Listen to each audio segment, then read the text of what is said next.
Good day to everyone, wherever you are around the globe, and especially to our speaker, Professor Sunil Amrith, our moderator, Jonathan Watts, and co-host, Alan Babington-Smith from the Royal Asiatic Society of Beijing, or RASBJ, with whom we have collaborated on other events as well, featuring Yale faculty speakers.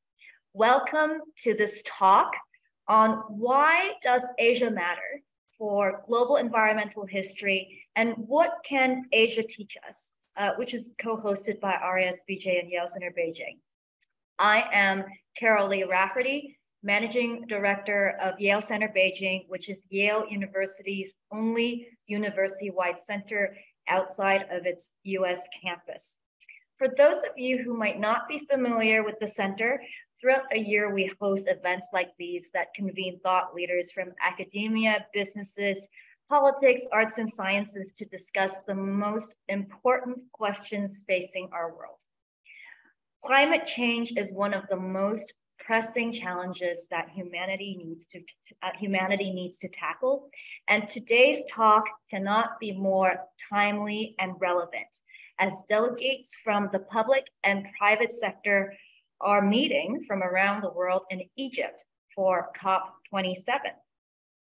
I am especially excited to hear more about climate change from a distinctively Asian and a historical perspective from Yale professor Sunil Amrith, whom we recently had the pleasure of hosting earlier this year when he spoke about his book, Crossing the Bay of Bengal.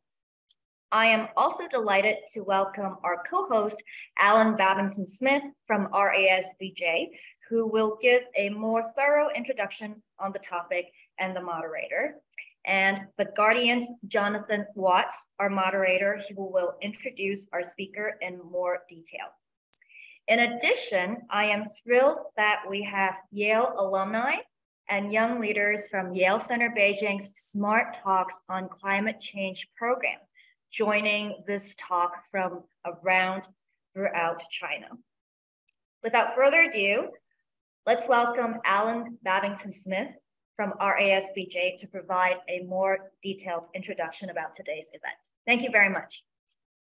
Thank you, Carol. And thank you very much, Yale, for co-hosting this event. I should mention that of the 100-odd people who have registered, it's split almost equally between members of the Royal RASBJ in Beijing and elsewhere, branches of RAS in Asia and in London, and Yale. So that's tremendous spread of participants. And thank you all very much for coming along. As Carol said, this is wonderfully topical. You've all been following COP27, but I haven't heard mentioned what we're going to be talking about, which is the key question of can the world change its focus from looking to sort of transatlantic climate change to what is happening in Asia. Here we are in Asia. We are home to half the world's population, how you define it. And it is just isn't taken as a serious factor or consideration. So we're incredibly lucky to have two real experts talking about it. And to add special flavor to Sunil's tremendous work on the Indian Ocean, it is a happy coincidence that Jonathan Watts, our moderator, is based in central Brazil in the rainforest. So if I may quickly introduce him before he introduces Sunil. Jonathan has been a global environmental journalist for as long as anyone can remember, and has written a wonderful book about particularly the environmental impact of China when he was here as a journalist, called When a Billion Chinese Jump. And now he is based in the middle of the rainforest, where with his wife, he is producing, amongst other things, a wonderful new newsletter called Sumauma, which not only deals with the physical destruction of the rainforest, and in passing, I might mention that under Bolsonaro, Brazil has lost 4 billion trees, with a B, billion, 4 billion trees, but also the life of many of the indigenous peoples, particularly the Yanomami near him, is under constant threat. So John is very much in the middle of this hurricane of the global environmental destruction. So John, may I leave you, please, to introduce Sunil? And before you do, can I just mention some house rules, as it were, for our talks? First of all, this talk is recorded. Second, everyone will be muted except the speakers. And third, questions, we hope we'll have lots of time for questions. Please post them on the chat function addressed to everyone. And Jonathan and I will pick them up and try to make sure that we are all answered. With that, John, over to you, please. Thank you very much indeed, Alan, and thank you, Carol.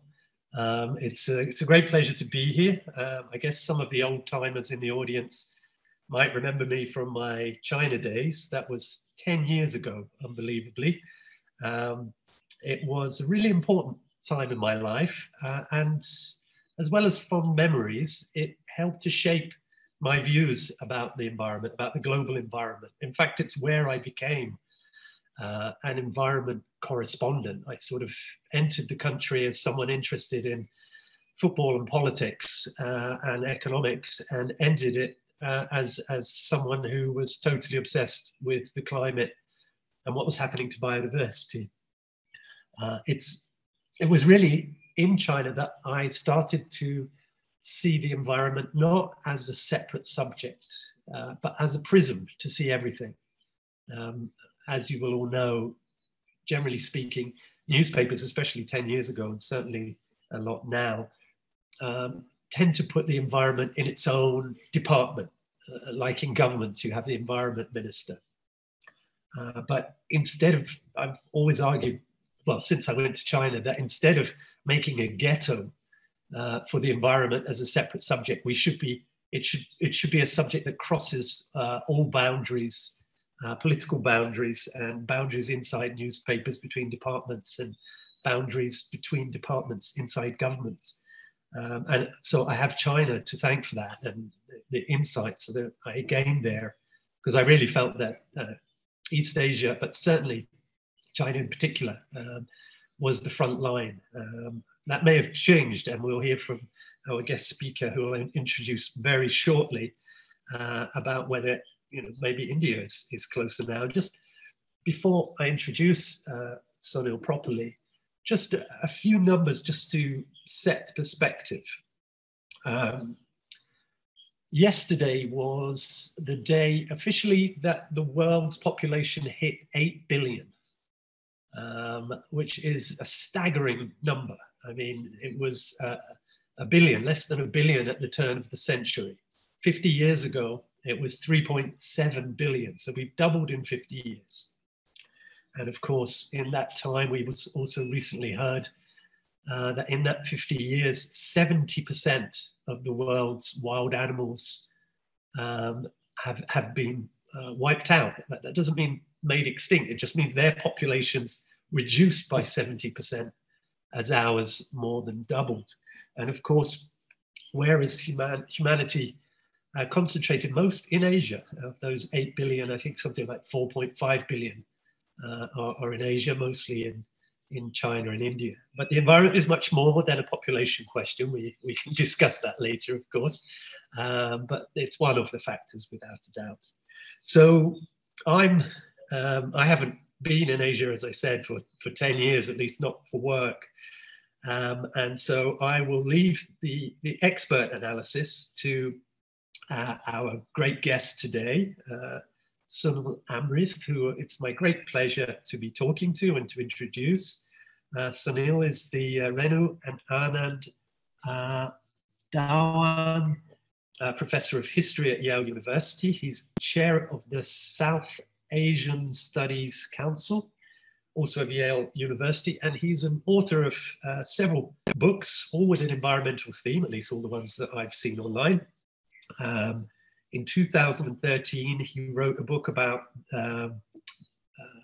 environment and migration, a book called Crossing the Bay of Bengal, The Furies of Nature and the Fortunes of Migrants.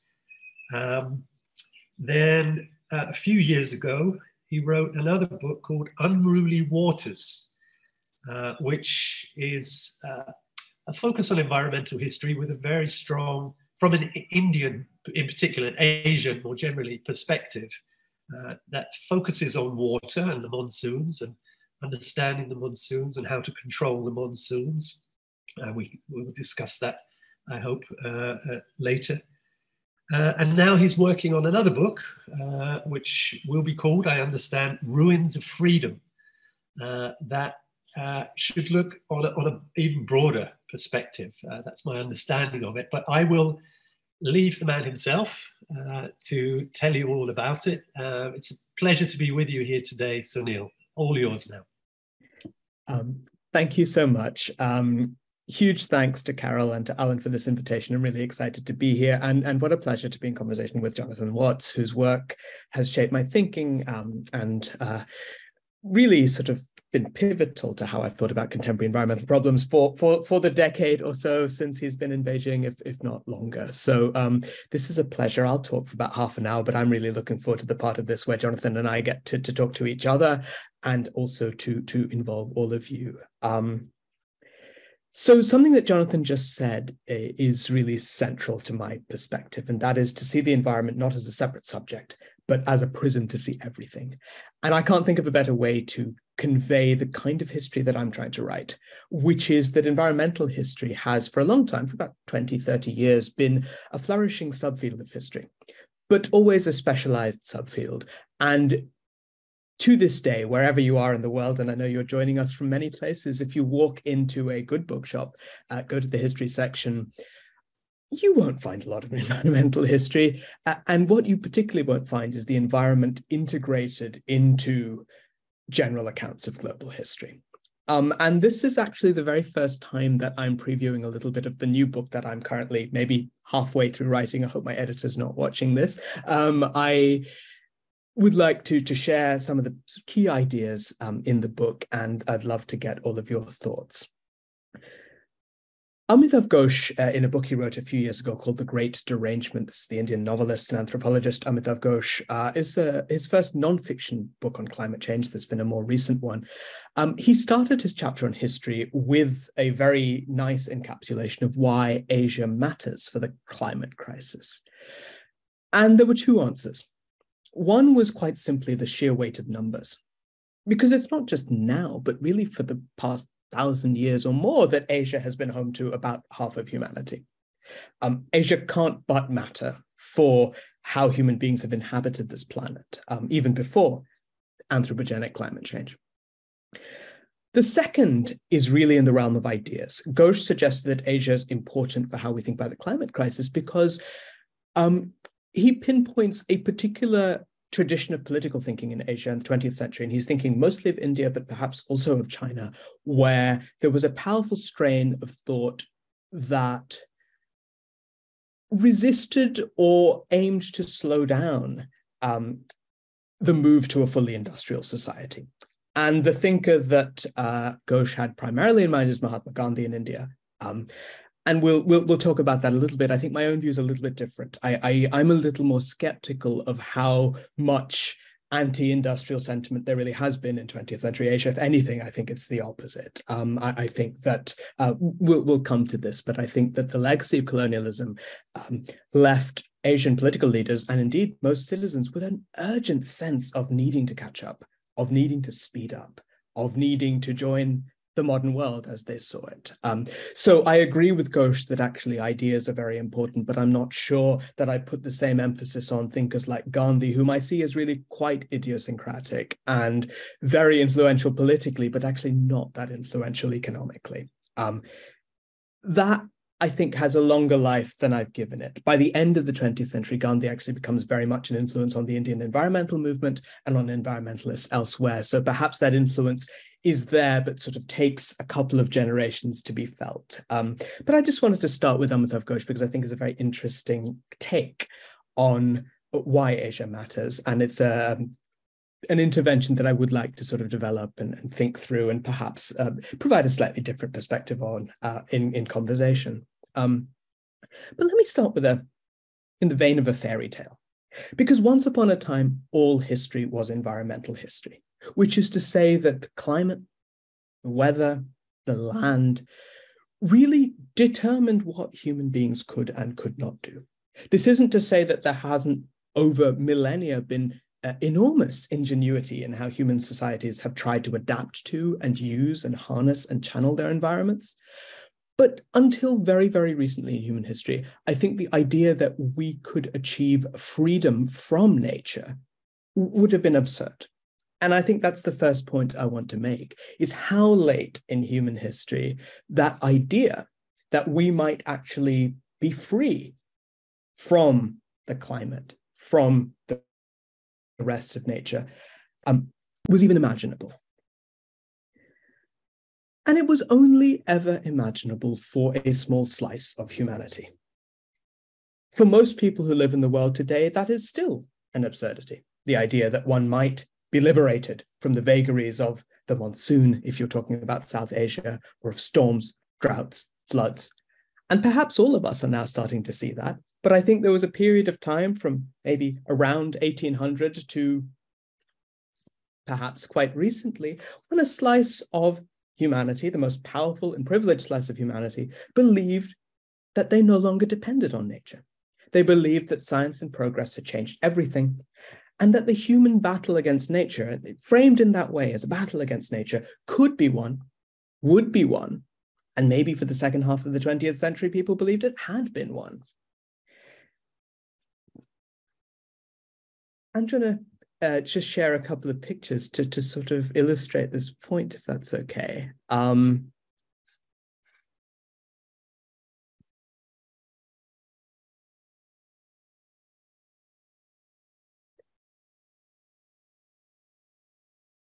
So this is an ad for Carrier air conditioning in the 1940s. It's called The Weathermaker.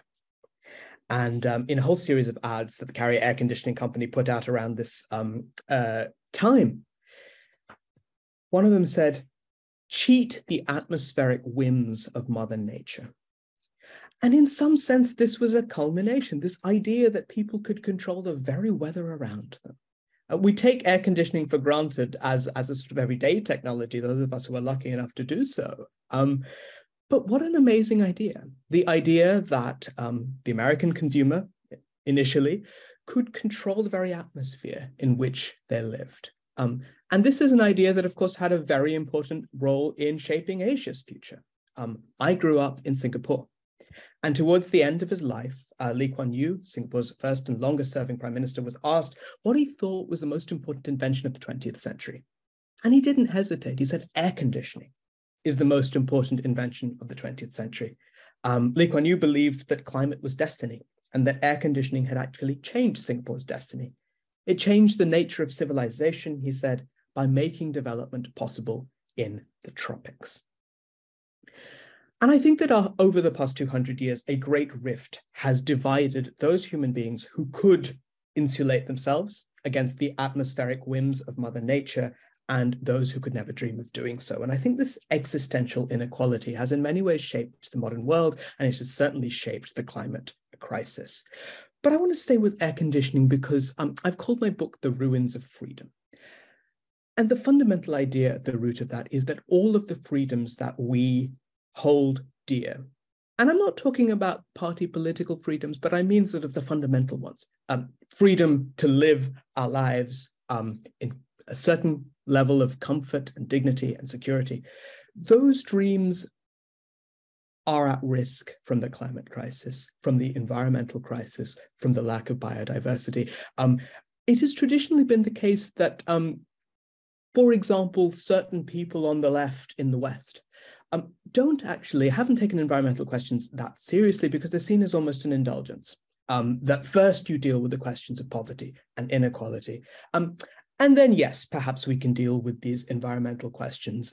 The great literary critic Edward Said, for example, who's shaped literary criticism, post-colonial theory, he was very skeptical and rather dismissive of environmental thinking. This is something Naomi Klein pointed out in an essay she gave the Edward Said lecture a few years ago. And she said, he saw it as a bourgeois indulgence. And I think what's striking is the fact that all of the most humanist freedoms, freedom from racial discrimination, the freedom of gender equality, all of those struggles across different political systems, I think, are imperiled by the state of our planet.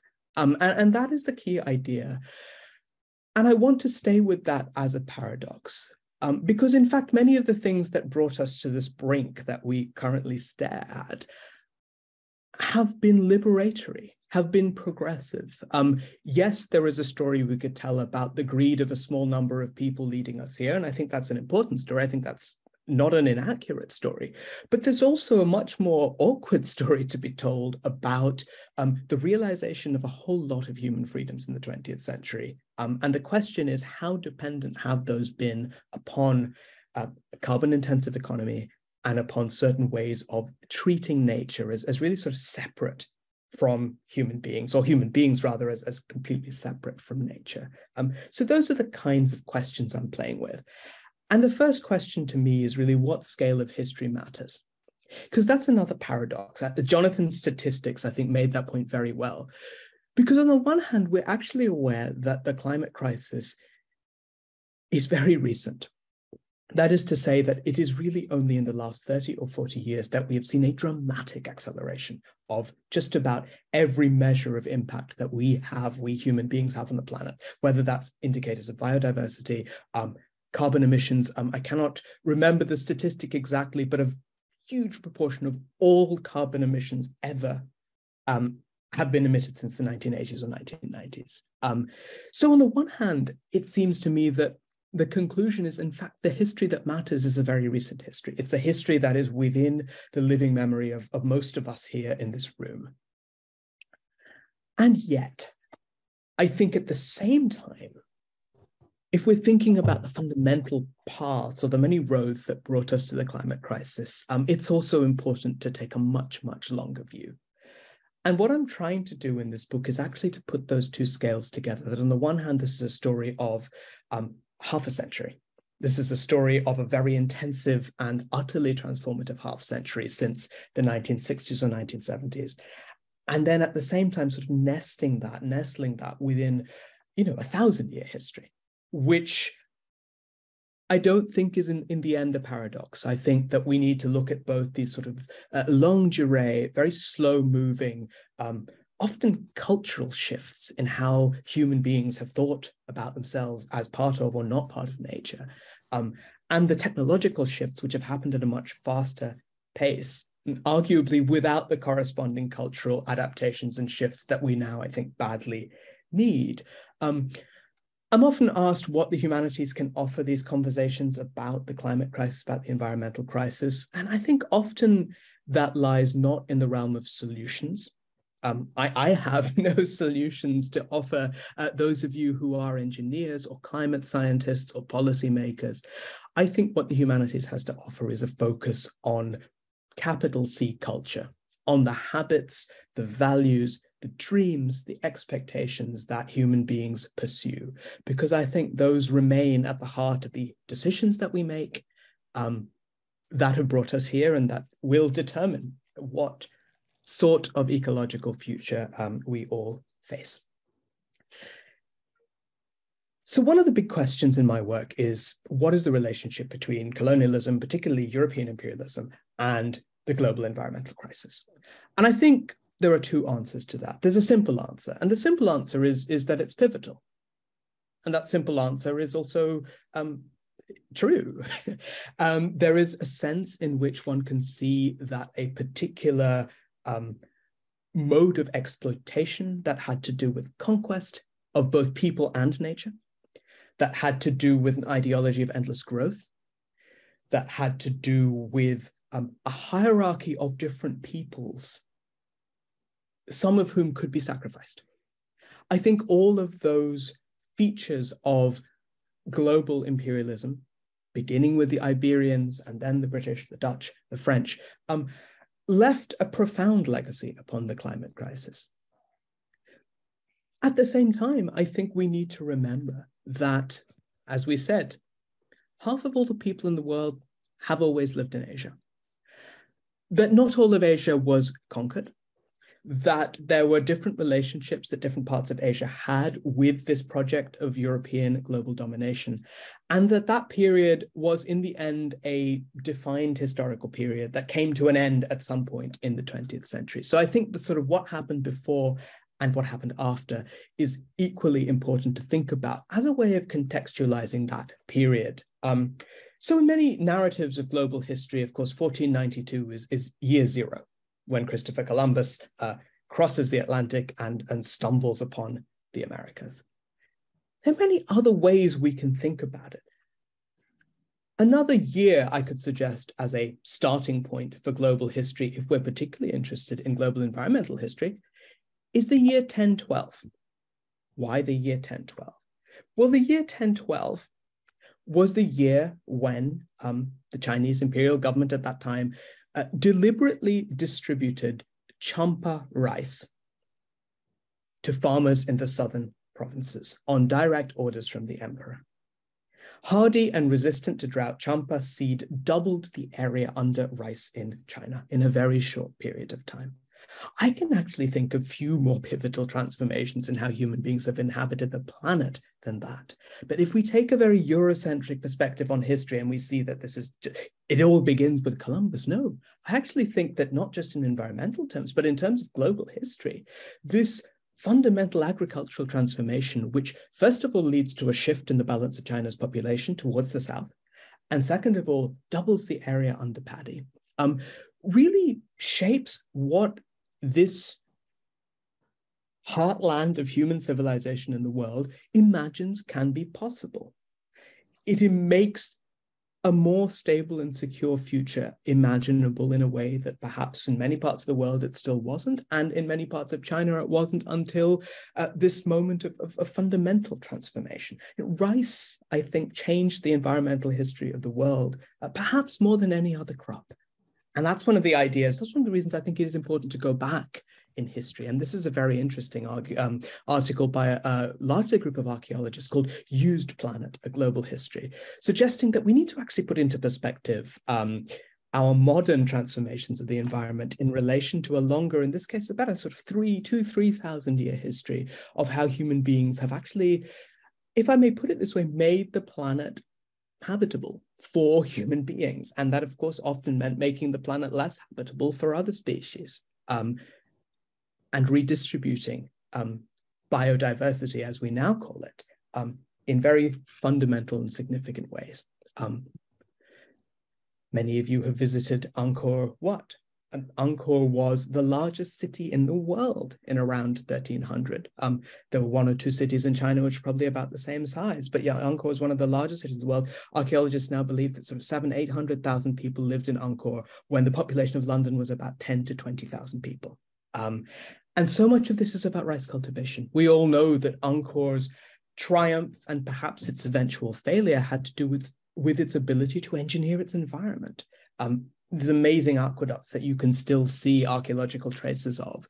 And there is increasing evidence that very familiar infrastructural collapses, like dam failures, had a lot to do with the decline of that extraordinary civilization. So in China, we see a fundamental intensification of human habitation. In Cambodia, we see a royalist project of infrastructural transformation. India, I think, offers us another configuration, which is worth thinking about. India is probably the place in the world where a great density of human population. India's population in around 1600 was pretty much the same as China's.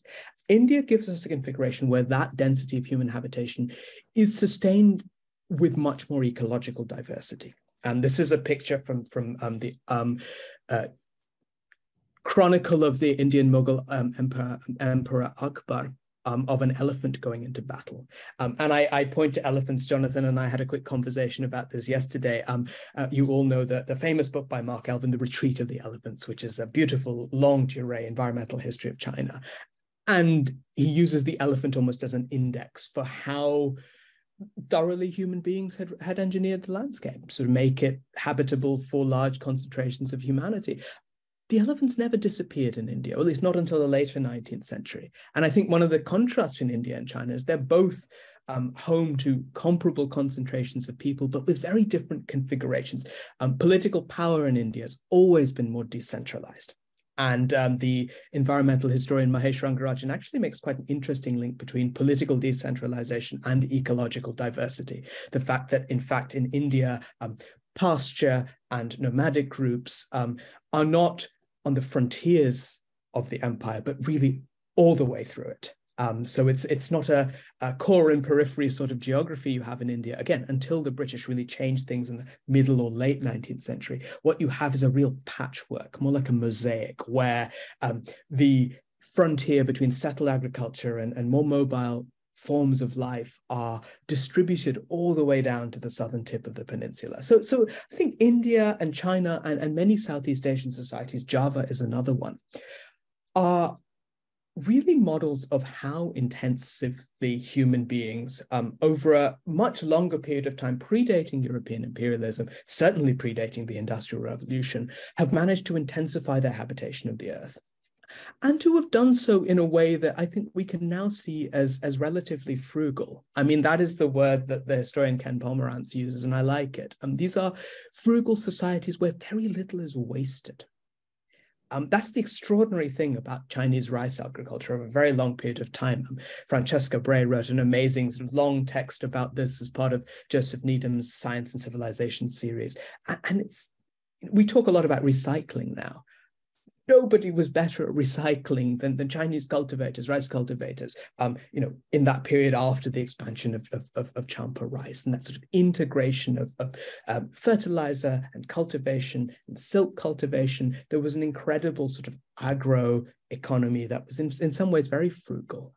So the footprint, if we use a very contemporary term, of this massive expansion in human civilization, human numbers, was relatively modest. And I think that is something worth bearing in mind if we think about what's really new, what shifts fundamentally in a later period of history. But the first point I want to make is we need to think about rice. We need to think about rice, and there are ways in which rice offers different possibilities for human community than wheat does. And that contrast between rice and wheat is something that sort of historical sociologists have actually thought quite a lot about. Rice agriculture is actually far more productive than wheat agriculture. And I think that, in a paradoxical sense, spurred certain kinds of innovation in Europe, which tended to and ultimately gave Europeans, for a period of historical time, an advantage. But let me jump forward, because we all know where this leads. At the beginning of the 19th century, income levels in Western Europe were about level with coastal China, Pomerantz and others estimate, and perhaps twice those of South Asia. By the end of the 19th century, that gap had widened to a factor of 10. This is, of course, Pomerantz's great divergence. And it's a really striking encapsulation of what that transformation meant in the British economist John Maynard Keynes's work that he wrote just after the First World War, looking back at the world that had at that point just fallen apart during the First World War. And Keynes looked back and he said, he looked at this world where he's described even a middle-class Londoner, he said, and this is just before the First World War, enjoyed conveniences, comforts, and amenities beyond the compass of the richest and most powerful monarchs of the whole earth. So Keynes, I think, very perceptively sees that over the course of the 19th century, so really in a century, one part of the world, in this case, the middle classes of Britain, had so transformed their conditions of living that they enjoyed conveniences, comforts, amenities beyond the compass of the richest monarchs of other ages. And very interestingly, with an environmental twist to it, Keynes wrote that sipping his morning tea in bed, this middle-class Londoner could order the various products of the earth by just picking up the phone. And so this is really a fundamental transformation in the nature of human life on earth. And of course, Keynes is writing this when the slums of London, let alone the lives of most people in Asia, Africa, and Latin America are not lives of comfort, amenity, or convenience at all. So this is also a moment where fundamental inequality is also shaping the way in which the earth is being transformed. And I think it is that very inequality, that very magnitude of inequality that opened up in the 19th century that then shapes things, the trajectory of Asia in the 20th, which is to say, if we think about the political history of Asia in the 20th century, the struggle against imperialism is clearly central. And that's true whether we're talking about China, whether we're talking about India, whether we're talking about any part of Southeast Asia.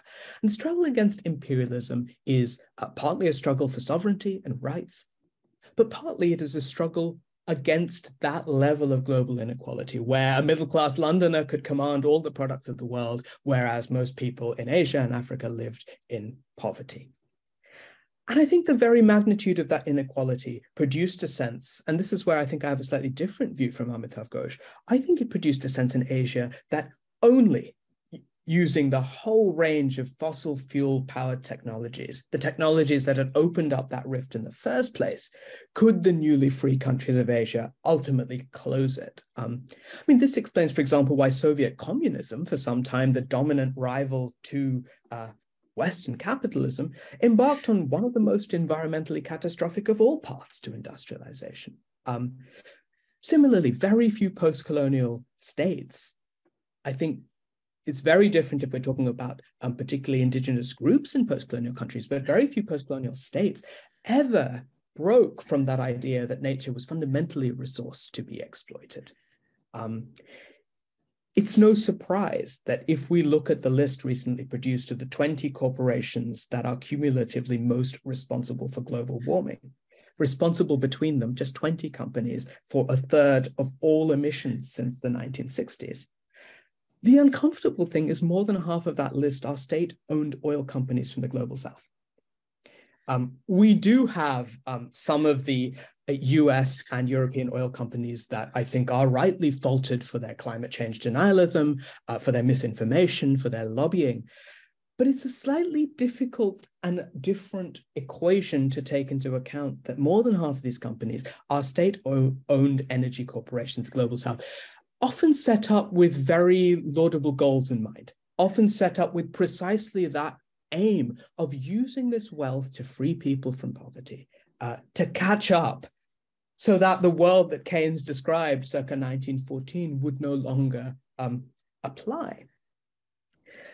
Seen from the vantage point of the post-colonial world, I think the so-called great acceleration, which climate scientists use to describe the sort of sharp uptick in all of the indicators of human anthropogenic environmental impact since 1945, for most of the post-colonial world, the great acceleration, the problem with it was that it wasn't going fast enough. It was an aspiration as much as an observation of what needed to happen. I'm going to just say a couple more things, and then I look forward to sort of discussing some of these things with Jonathan and then with all of you. The first is that already by the 1970s, the most prescient post-colonial leaders already knew that they might have arrived too late to the party. Bear in mind that at the very first UN conference on the global environment, the Indian Prime Minister Indira Gandhi was actually one of only 2 heads of state to take it seriously enough to be there. And Indira Gandhi's speech at that was, and I think remains, pivotal. It was actually the earliest and one of the most eloquent statements of what we now think of as the position of environmental justice. And she argued that for the past quarter century, she's talking in the early 1970s, we in India have been engaged in an enterprise unparalleled in human history, I'm quoting Indira Gandhi, which is the provision of basic needs to 1/6 of mankind within the span of 2 generations. She conveyed that sense of urgency, coupled with a fear that India's search for economic freedom was taking place when many of the planet's resources had already been exhausted by others. The riches and labor of the colonized countries played no small part in the industrialization and prosperity of the West, she pointed out. But now, she didn't suggest, therefore, that India didn't need to pay any attention to the environment. I mean, I think this is one of the interesting things about her speech. She said, we do not wish to impoverish the environment any further. In fact, she was one of the first to acknowledge the crisis. And yet her conclusion was, we cannot for a moment forget the grim poverty of large numbers of people. And it ends with that memorable phrase, which we still hear today, isn't poverty the greatest polluter? And so I think that this unparalleled quest for social justice, for equality, for housing, for security, has underpinned the transformation of Asia in the late 20th century. Even today, the per capita consumption of energy, emissions, that has enabled that transformation of Asia has been much, much, much smaller than in the United States or in most countries of Western Europe, certainly cumulatively over the long term. But nevertheless, I think this is why, for me, the question of environmental justice has to be at the heart of this. What does environmental justice mean? And when do we reach the point where the crisis is so grave that we need to think differently about environmental justice, going beyond thinking about historical responsibility and starting to perhaps sort of invoke other registers of what that justice might mean? Justice for whom? Which groups of people, in a sense, have throughout this story been excluded from the technologies, from the advances, from the domination over the natural world that has also led us to this kind of crisis. I'll stop there and see where we go in conversation, but we're happy to come back to any part of this later on, but let me just stop sharing my screen. Thank you, Sunil. That was an incredible tour de force. I learned a lot, and there was a lot where I found myself nodding my head in full agreement. There are a million different potential lines that I could follow up on, but maybe firstly, I think a lot of environmental histories, I think you could divide them in two different ways. There's, on one side, they try to explain the past in a different way. Instead of about the great figures of history, they really see sort of history determined by environment. So there's people like the Hughes book and Mark Elvin to a degree. I think Hughes said, for example, Alexander the Great set off on his conquests, not because he was a particularly brilliant general, but because his land at that time was so degraded that he had to cross the border and he had to be aggressive. And that, you know, there's that sense of how people are driven by their environments, rather than vice versa, or as well as vice versa. And then you have, like you mentioned, Mark Elvin and Retreat of the Elephants, which is such an incredible book. But one of the things, you know, he explains history in environmental terms many different ways. But one of them is that China and Mongolia, you know, that's that key relationship of the last 1,000 years, well, one of many key relationships of the last 1,000 years, and that China generally flourished when the climate was hot and wet, because that allowed for an expansion of rice cultivation further north. Whereas Mongolian culture tend to, I wouldn't say flourish, but they tend to become more likely to invade when the temperatures became cold and dry, because Mongolia became less habitable. And so Mongolians moved south, and a lot of the worst tensions were during the Little Ice Age. So he kind of looks at this key relationship. So there's that side of environmental history that explains the past by connecting it to climatic and natural forces.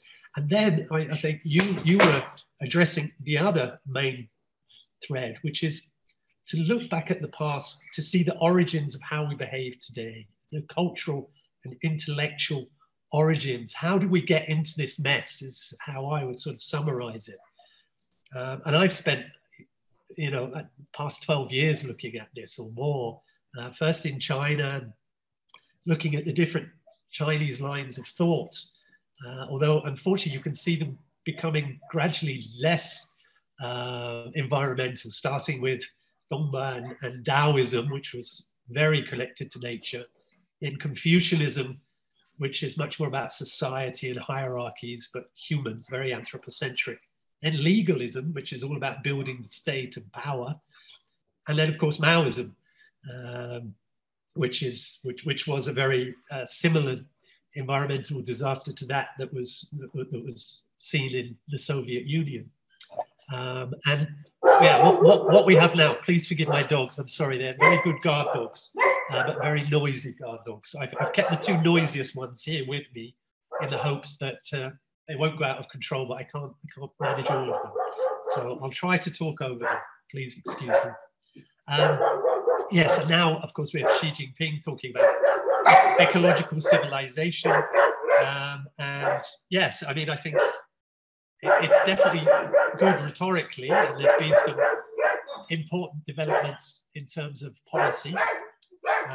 But yes, I think the trend environmentally is still quite bad outside of China's borders. It's getting better within China's borders.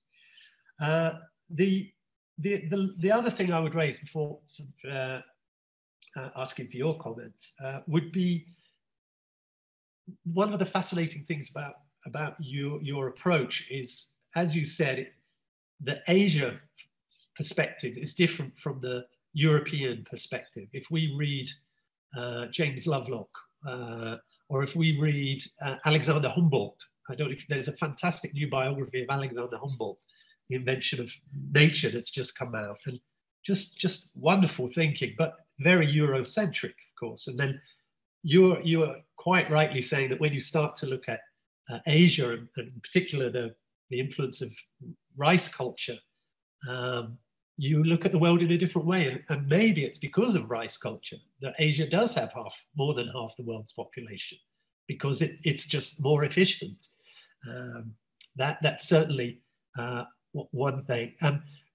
And it was fascinating to hear your comparison, as we discussed yesterday, about elephants, and the fact that whereas Mark Elvin describes the retreat of the elephants, the title of the book is because elephants used to be in Beijing. It's hard to imagine now. And there were vast forests that stretched from Beijing all the way down to Southern A and Southeast Asia.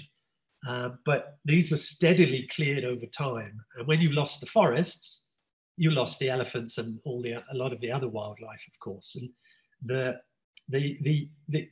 reason, the driving force of this was rice cultivation, to make space for rice cultivation. That was the main driver for forest clearance. And I think I was fascinated that in India, there was another model, if you like, that didn't involve quite so much destruction. And my final point would be that, you know, this event we are having here today is truly global, because you're in the United States. Most of our audience, I guess, are in China. I presume there are some in Europe, but and I'm in the Amazon rainforest. So we really do have this global event.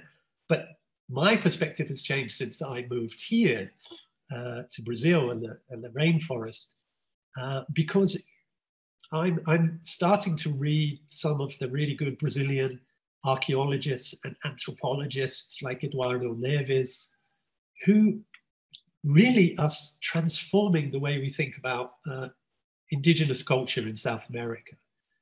For so long it's been, oh, it was just backward, or the Amazon was uninhabited, or very sparsely inhabited. And this is bunkum. This was just, you know, something we heard that was very convenient for us and gave us as in, I'm sorry, I really shouldn't say that, but I'm British. I wanted to do the colonial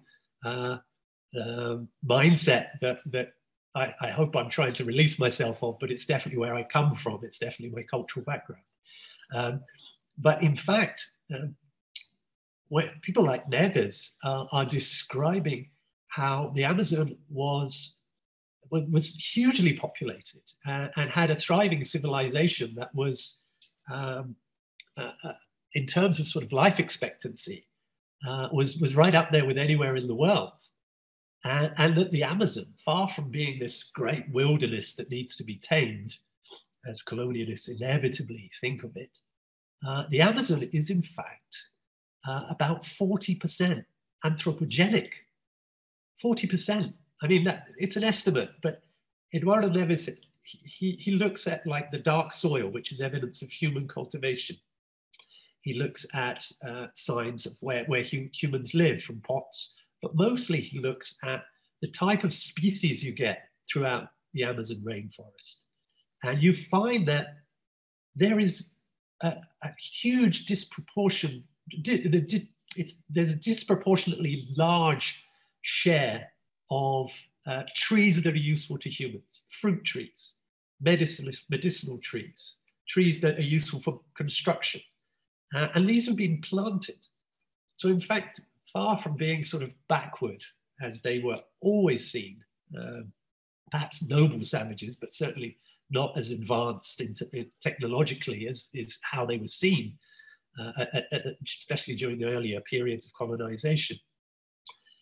The indigenous communities had learned to live with the forest, to be managers of the forest, not just guardians, but like experts on how to live as part of the forest.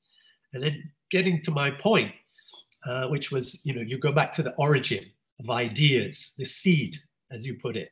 Where is the seed? I also like to think of it as a fire, like the world is on fire.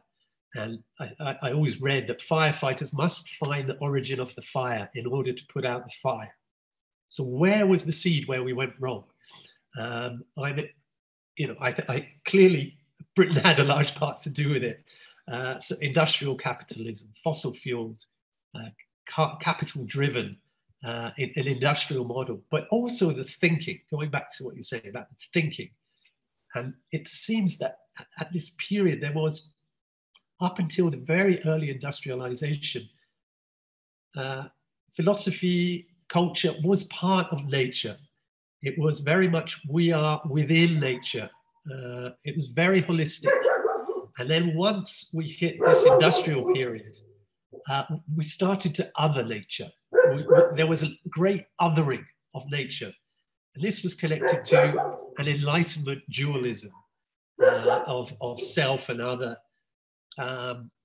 which allowed, in a sense, there's a huge discussion there, but essentially it justified the maltreatment of the other because you think it's not going to affect you. You're not part of that. It's other colonies, other species, faraway places. And when you start to other things rather than feel part of them, it makes you think that you can use them without consequences for yourself. And I think 250 years later, we're starting to see the consequences of that. So for me, this seed, or the origin source of the fire, is there. It's around that period. As my hunch, and it's a hunch rather than anything else, is that up to that point, most cultures in the world had some kind of holistic view of humans as part of nature. And it was only around that point that we really started, or at least a part of the world, the capitalist, colonialist part of the world, really started to almost, see ourselves outside of nature, or trying to control nature. And then, trying even to have a war against nature, as Mao and others tried to do in catching up.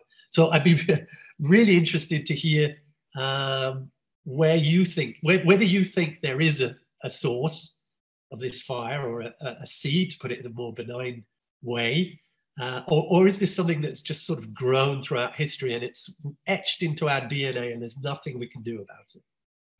What a wonderful question, and what a wonderful way of putting it, Jonathan, as well.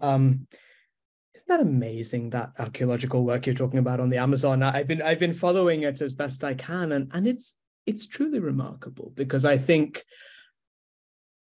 it actually aligns very well with the kinds of work that's been also done on various parts of Asia. And I suspect what they have in common is really just this idea that it was that piece that I put up, used planet, and it's one of the fundamental environmentalist ideas that I think comes out of the North American context, which just doesn't have any resonance outside, as particularly in Asia, and I suspect not in Latin America, is the wilderness idea. I mean, if you think of the history of American environmentalism, so much of that is wedded to this idea of untouched wilderness. And of course, what we're finding from a lot of the archaeological work that's being done on indigenous communities around the world, including North America, South America, Asia too, is that's just the wrong way to think about it. That these landscapes that we think of as untouched wilderness are actually managed, but to use an anachronistic modern term, sustainably managed in ways that sort of allow them to last and last and last and kind of sustain human life. And I think that's remarkable. And I think it does make us think the problem is probably not, to take the most important and sort of hardest of your questions, I don't think the problem is that there is something in human DNA that leads us to want to use the nature around us. There may well be something in human DNA that does that. That isn't the spark, I don't think, because I think for a very long time that was compatible with the flourishing of many forms of life, including but not exclusively human life. So I think there is a transformation. I think there is a spark.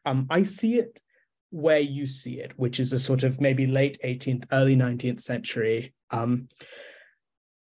Interestingly enough, the more I think about it, the more I think that yes, it's about fossil fuels, it's about industrial technology. I think one particular kind of industrial technology is more central than we've perhaps given it credit for, and that's actually industrialized weaponry.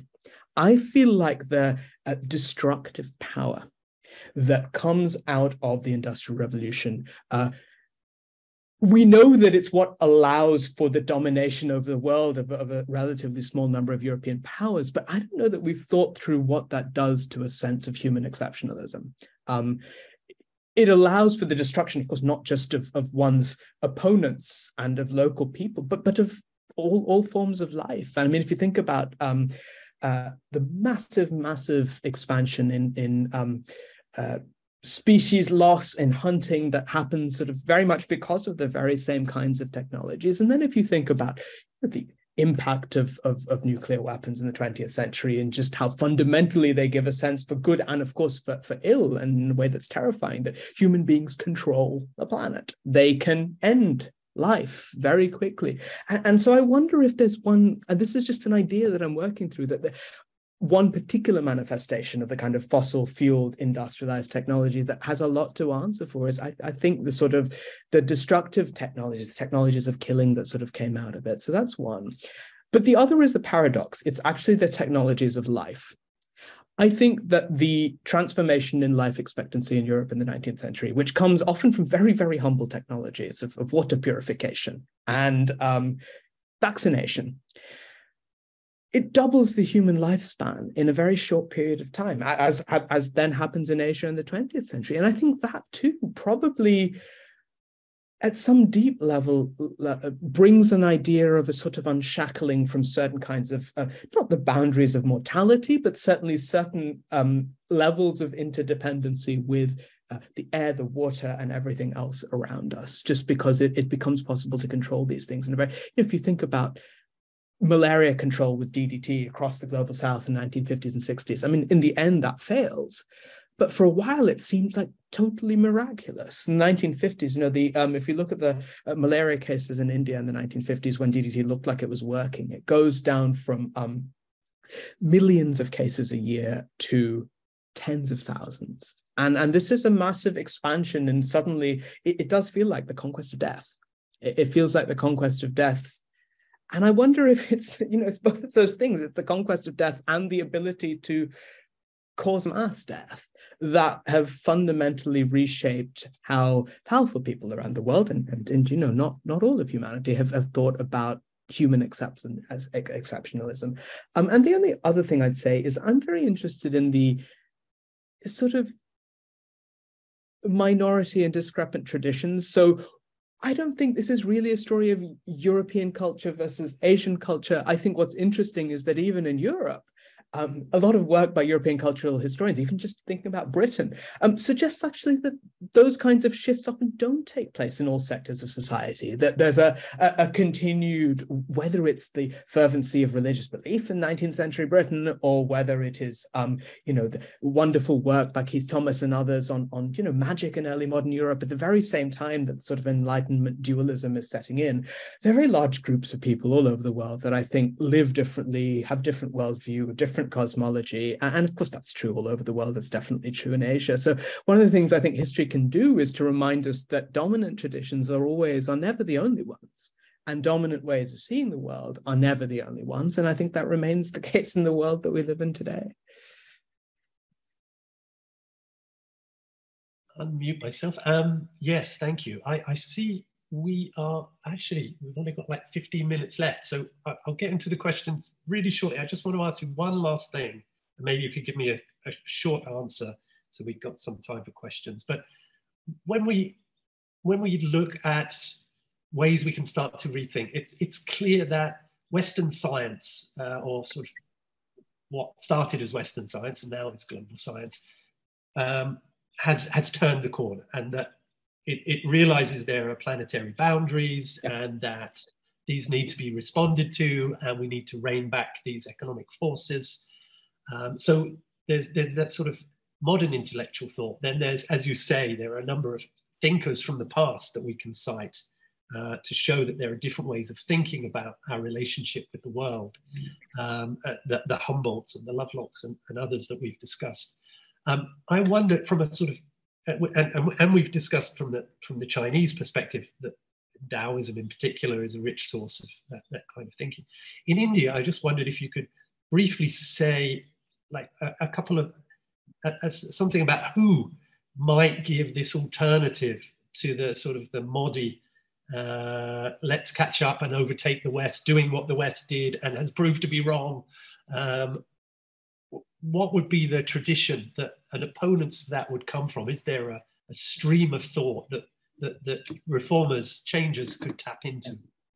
Great question. I think there's two or three, and I'll make it brief. One of them is the Gandhian tradition. I think whether or not Gandhi himself was very clearly committed to the environment in a way that we would recognize it now, I think the legacy of its ideas have definitely gone in that direction. So by the end of the 20th century, if you think of the Narmada movement in India, one of the largest social movements in global history, actually, that was very Gandhian in its inspiration. I think a second thread is common with South America, which is indigenous ideas. I mean, the ideas of Adivasi communities in India who have increasingly resisted the ways in which they've been their lands have been taken away from them, that they have been displaced by, say, large dam projects, etc. And the third is, I think, profoundly contemporary and modern. It's coming from a younger generation. It's an Indian-inflected global discourse, which, everyone from Greta Thunberg to Fridays for the Future. I mean, I think there are manifestations of that, just determination on the part of young people that wherever the inspiration comes from, that we live in a global crisis and that we need a sort of a global, genuinely global approach to trying to think through them. Yeah, indeed. Yes, maybe nations are also the problem. We need a much more global way of thinking. I'm looking at the questions, and by the way, please do add questions to the messages. Most of the questions that I can see seem to relate to wheat and rice. A lot of interest in, if rice is really better, how comes Europe kind of took off with wheat? Now, I suspect I know the answer to that question, but could you talk a little about the difference between wheat and rice societies, and why one might advantages over the other? It's a great question. It's something I'm fascinated by, and I should credit really this the wonderful historian and anthropologist Francesca Bray for, I think, the most clear-sighted take on this. She wrote a book of 1986 called The Rice Economies of Asia, which I think is a masterpiece. I think it's an overlooked masterpiece in which she really kind of spells this out. And the basic issue is that wheat crop, you need to keep a lot more back for seed than rice. Rice is in that sense just a lot more efficient. But the other thing, and this may be the reason why in the end, while wheat is less efficient at feeding people, it might have contributed to certain technological developments that gave Europe in the end some sort of advantage, is that wheat lends itself to both mechanization and economies of scale more so than rice. Rice is very labor intensive, which works in Asia. I mean, in a sense, there's this self-reinforcing cycle of rice is labor intensive. It sustains larger populations. It needs larger populations. And there is no advantage. It's a very skilled craft, rice cultivation. There's no advantage in expanding one's land holdings beyond a certain point. And I think that was just never the case when it comes to Europe and wheat. And you have a very different structure of land ownership. You have these large estates in Europe, which you really don't see to anything like the same extent, certainly in southern China or in India. So in a way, you could say that rice is very efficient. But that wheat the challenges of wheat spur certain kinds of technological innovations. And I'd say the one thing about rice that we are now coming to realize is not so good for the planet is methane. This is something which people are starting to, scientists are trying to reconstruct. What is the impact of massive expansion of rice cultivation in Asia on atmospheric methane? And I think the early results suggest that it was substantial, and that there are sort of definite planetary impacts that come from rice, which are quite specific to that. Thank you. Yeah, really interesting, especially about the mechanization versus labor intensity of the two, and how they shaped populations and were shaped by populations. One more quick one. Actually, it's nothing but quick. This is the last question here. What is the difference between religion and environment? I mean, that's a massive philosophical question, but perhaps I'll get into, maybe you could talk a little bit about, again, perhaps to refer to India, and whether there is sort of that religious side of things that could be tapped into, whether it's useful, whether we can solve the environmental crisis just with technology, or whether we need to approach it through values, through religion, through education. I'd be, a huge. It's a huge question. For such a short time. Some very different approaches to this. So, on the one hand, there's this classic work by Lynn White, the medievalist, going back to the 1960s. And it was actually one of the first big picture attempts. It was called The Origins. It was an essay in Science in 1967. It's called The Origins of Our Ecological Crisis. And his answer is clear. The problem is Christianity, that Christianity leads to a kind of dualism that allows for the conquest of nature. I'm very skeptical about such a sort of blanket view, but that's one view, that actually religion is the problem, and that the more one sort of secularizes and the more one thinks about in scientific and technological terms, perhaps the better a chance one has of sort of reframing. And then you have completely the opposite point of view, which is that the problem is alienation, is secularization, is our alienation from nature that comes from the dualism that you were talking about, John, from thinking about nature as other. And again, I think as a blanket explanation, that makes no more sense. But what I think we need to do is we need to think about how these different traditions work together. And I don't think they're binary alternatives. Let me speak from India.